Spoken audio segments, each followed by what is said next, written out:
Hello my dear students, this is Sonia Kaushik and we are doing our chapter life process in class 10th. So today we are going to discuss topic respiration from NCERT. So let's start.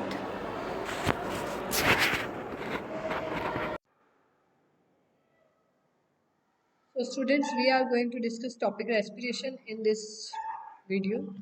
So let's start. So my dear student, first of all you should know what is respiration.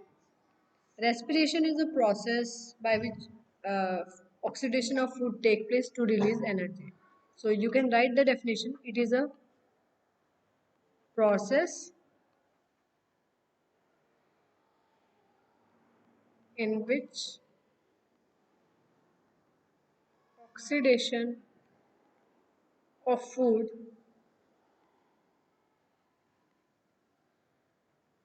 it is a process in which oxidation of food substances takes place to release energy. It is the process in which oxidation of food substances take place to release energy, and that food substances may be regarded as respiratory substrate. Respiratory substrate and respiratory substrate बेटा यहाँ पर हो सकता है, आपको पता है carbohydrates भी हो सकते हैं जिनसे हम एनर्जी ले रहे हैं, then it may be protein और it may be fat. Most common respiratory substrate is basically carbohydrate, that is glucose. So you can see in this diagram air being passed into lime water with a पिचकारी, है ना, and we have CO2 as a expiratory gas. So CO2 जब lime water के साथ mix होगा it will give a milky color.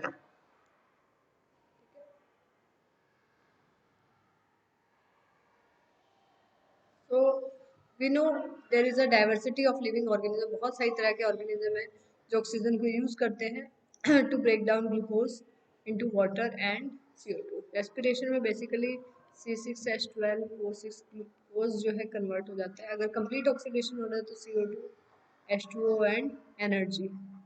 This is complete oxidation. So this is an you can say catabolic process in which complex substances converted into simpler one.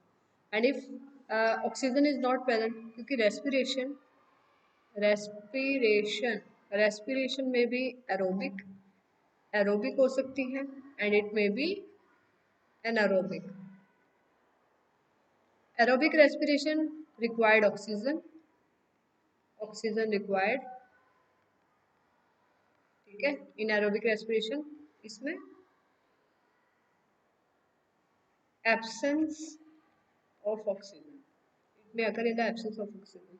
So the organism that undergo aerobic respiration are aerobes, and the organism that undergo anaerobic respiration उनको anaerobe कहेंगे. Anaerobic respiration को हम fermentation भी बोल सकते हैं students, fermentation भी बोल सकते हैं. और जब fermentation होगा, एग्जाम्पल ईस्ट के अंदर होता है, सो उसके अंदर कंप्लीट ऑक्सीडेशन नहीं होगा.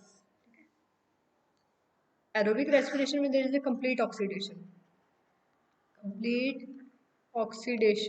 Complete oxidation of food substance या रेस्पिरेटरी सबस्ट्रेट, ठीक है. कंप्लीट ऑक्सीडेशन होगा, CO2 वाटर बन जाएगा. लेकिन एनारोबिक रेस्पिरेशन के अंदर स्टूडेंट्स कंप्लीट ऑक्सीडेशन नहीं होता. द प्रोडक्ट में भी इथेनॉल, प्रोडक्ट आपका इथेनॉल भी हो सकता है, ठीक है. लाइक ईस्ट के केस में इथेनॉल होगा, या एसिटिक एसिड हो सकता है, एसिटिक एसिड या ब्यूटारिक एसिड कुछ भी हो सकता है.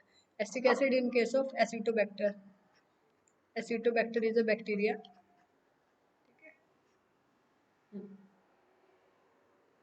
Acetobacter will produce acetic acid with the help of anaerobic respiration.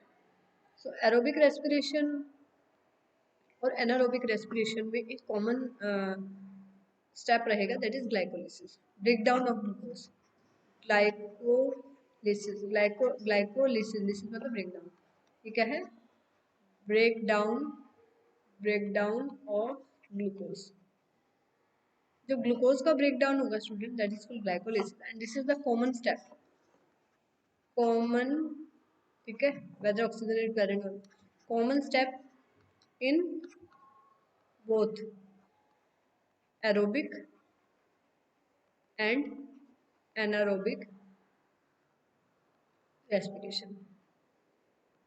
ठीक है, कॉमन स्टेप रहेगा। तो देखिए बेटा, glucose is a 6 carbon compound C6H12O6 and cytoplasm में क्या होगा?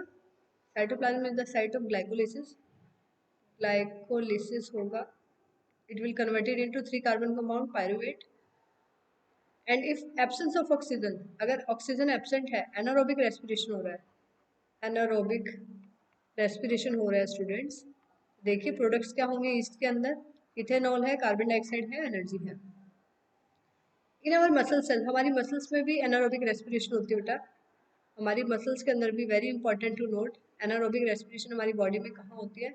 हमारी मसल्स के अंदर भी एनारोबिक रेस्पिरेशन होती है। सो वहाँ पे प्रोडक्ट्स क्या बनते हैं बेटा? Lactic acid. और लैक्टिक एसिड और एनर्जी, लैक्टिक एसिड जब एक्यूमुलेशन होता है, जब एक साथ इकट्ठा हो जाता है, एक्यूमुलेशन, हाँ, एक्यूमुलेशन जब लैक्टिक एसिड का होगा तो क्या होगा? फैटीग, थकावट हो जाती है। This is the reason when we undergo vigorous exercise, why we undergo fatigue? Due to accumulation of lactic acid. So very important, you can note here, sometime when there is a lack of oxygen in our muscle cells, जब हमारी muscle cells में oxygen कम हो जाती है, तो क्या होता है? there is another pathway for breakdown of pyruvate here। तो pyruvate यहाँ convert हो जाता है lactic acid में। ठीक है, that is also 3 carbon compound and then lactic acid जब हमारी मसल्स में बनता है, so sudden activities causes cramp, muscle fatigue हो जाता है या cramps आ जाते हैं।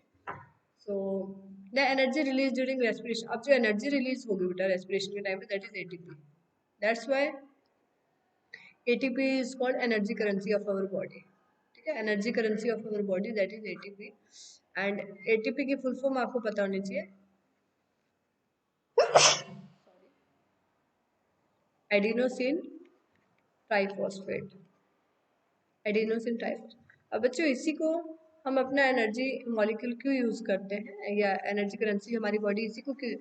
क्योंकि ATP have 3 phosphate bond and बेटा phosphate bond are high energy bond. जितनी एनर्जी फॉस्फेट बॉन्ड के ब्रेक होने से रिलीज होती है, इतनी एनर्जी किसी और बॉन्ड के ब्रेक होने से रिलीज नहीं होती। तो क्योंकि फॉस्फेट बॉन्ड प्रेजेंट है, हाई एनर्जी बॉन्ड प्रेजेंट है, इसीलिए ATP is called energy currency. तो एटीपी के अंदर से जब एक फॉस्फेट ब्रेक हो जाएगा, phosphate bond, so it will become ADP, adenosine monophosphate. और क्या निकल जाएगा? ये जो फॉस्फेट रिलीज हुआ है that is I pi, that is inorganic phosphate. Again अगर एडीपी में से एक और फॉस्फेट रिलीज हो जाए तो ADP will be converted into AMP, adenosine monophosphate. यहाँ पे भी एक इनऑर्गेनिक फॉस्फेट रिलीज हो जाएगा। ठीक है, and this is also called Lohmann reaction. Lohmann reaction भी इसको बोलते हैं, in which ATP is converted into ADP. और अगर इसमें एक और फॉस्फेट ऐड कर दिया जाए अगेन, तो this is Lohman reaction given by Lohman and it is an endothermic process. ठीक है, बॉन्ड अगेन फॉस्फेट बॉन्ड बनने के, एडीपी के अंदर अगर फॉस्फेट ऐड करना है, again energy will be required to convert into ATP. तो बेटा हमारी अगर हम बात करें हमारी बॉडी में एटीपी मसल कॉन्ट्रैक्शन के लिए, प्रोटीन सिंथेसिस या नर्व इम्पल्सेस के लिए जो भी एक्टिविटीज है, जो भी एनर्जी की रिक्वायरमेंट है, that is done in the form of ATP.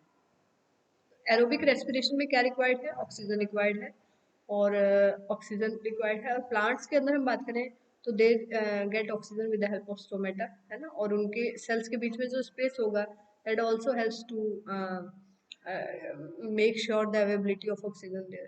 तो कार्बन डाइऑक्साइड और ऑक्सीजन का जो एक्सचेंज है that occurs with the help of stomata. Stomata are the tiny pores, मैंने आपको बताया था टॉपिक न्यूट्रिशन में, that are present on the lower surface of the leaves. So at night when there is no photosynthesis, जब plants के अंदर रात के समय में कोई फोटोसिंथेसिस नहीं होती है, तो CO2 is the major elimination exchange activity doing on. तो उस समय में CO2 एक्सचेंज बहुत ज़्यादा हो रहा होता है या elimination. During the day CO2 is generated during respiration. तो डे टाइम में जो एनिमल्स रेस्पिरेशन करते हैं तो that CO2 is produced by photosynthesis by plants, for photosynthesis by plants. तो दिन में तो कोई CO2 रिलीज नहीं होगा और ऑक्सीजन रिलीज होगा, क्योंकि डे टाइम में क्या होगा, लाइट रिएक्शन होती है प्लांट्स में लाइट रिएक्शन होती है, इसमें H2 will be break into H2 plus oxygen. Oxygen will be released as byproduct of photosynthesis. ठीक है, स्टोमेटा से ही रिलीज होता है. So animal have evolved different organs for uptake of oxygen from environment and getting rid of CO2. जैसे terrestrial organism can undergo breathing to release CO2 and to use oxygen, है ना. And aquatic organism है, so they have gills and they use directly dissolved oxygen in water. So since the amount of dissolved oxygen आपको पता है हमेशा कम होगा as compared to oxygen present in air. तो rate of breathing rate जो aquatic organism में much faster than the terrestrial, क्योंकि उनको ऑक्सीजन सप्लाई के लिए जल्दी जल्दी वाटर लेना पड़ेगा. तो fishes take water through their mouth and force it to pass through gills. तो उस समय में they can use oxygen that is taken up by their blood. Terrestrial organism में पता बेटा आपको ऑक्सीजन कैसे ले रहे हैं, ऑक्सीजन का यूज कहाँ हो रहा है बेटा, respiration to oxidize the food materials. So oxygen rich atmosphere में ही एरोबिक ऑर्गेनिज्म अवेयर. तो एक्सचेंज चलता रहता है, ऑक्सीजन लेते हैं, CO2 रिलीज करते हैं, इनहेलेशन एक्सहेलेशन, तो ये सब चलता रहता है. ह्यूमन बींग्स के अंदर बेटा नॉस्ट्रल्स हैं ब्रीदिंग के लिए, आपको पता है. Ultimately this air passing through throat and then lungs.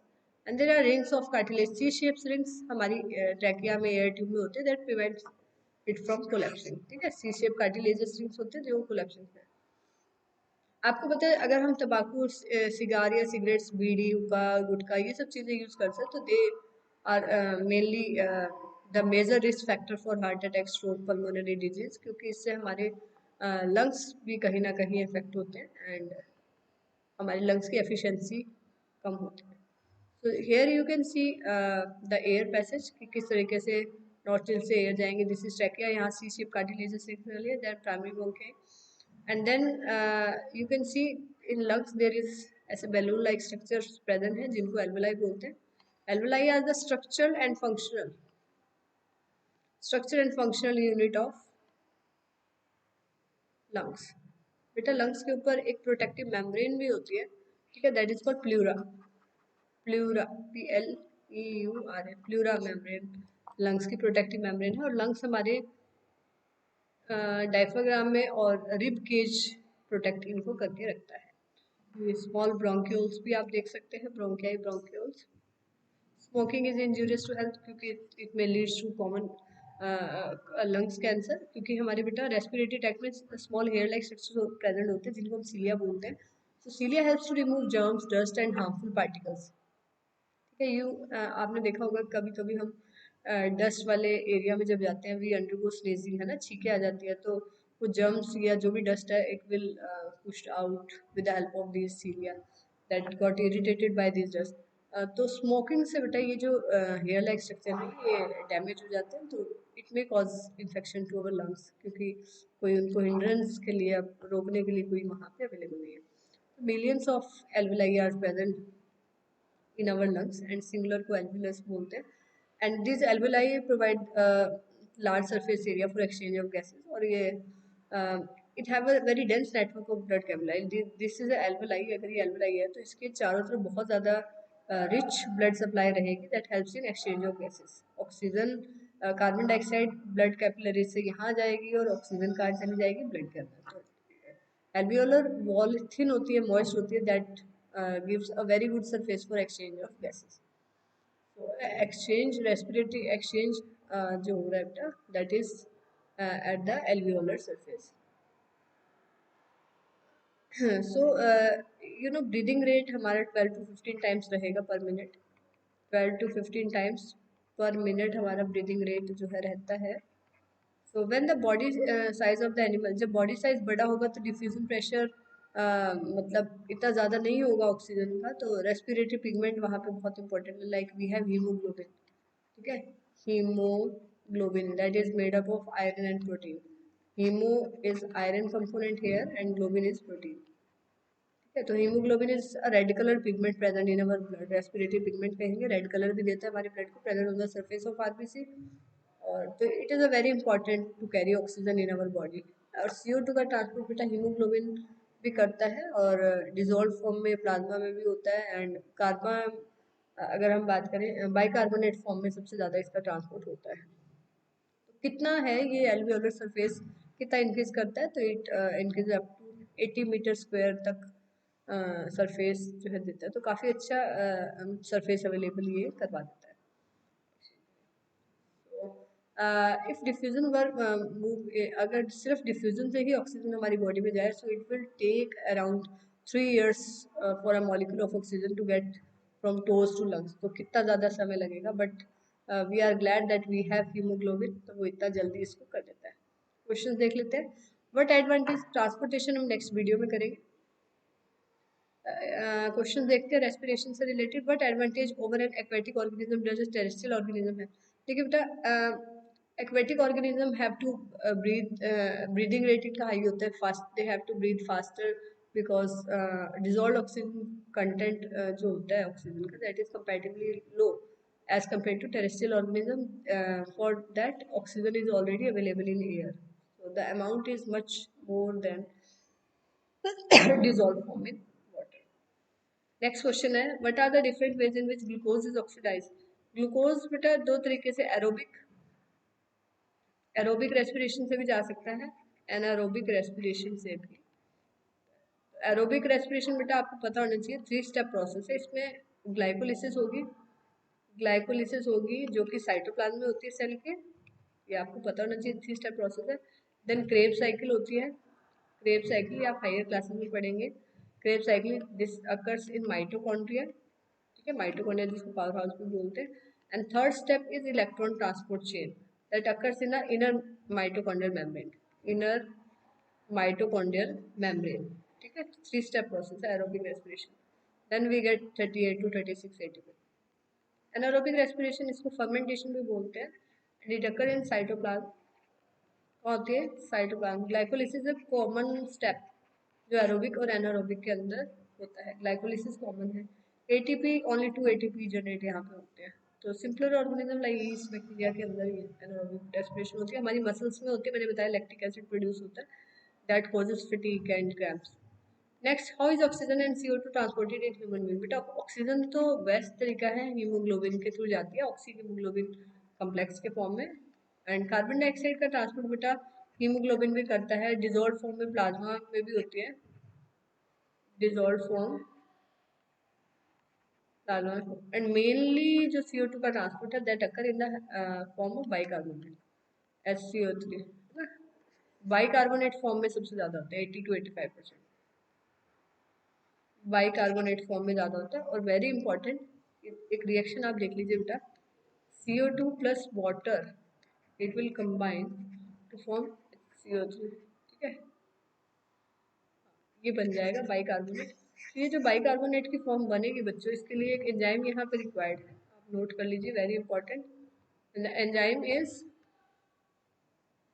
Carbonic, जो इस रिएक्शन को कंडक्ट कराता है, carbonic anhydrase, very very important. And इसकी खास बात है बेटा, it is the most efficient enzyme, most efficient enzyme जिसको बोलते हैं, मोस्ट एफिशिएंट एंजाइम क्यों बोलते हैं, इट ट्रांसपोर्ट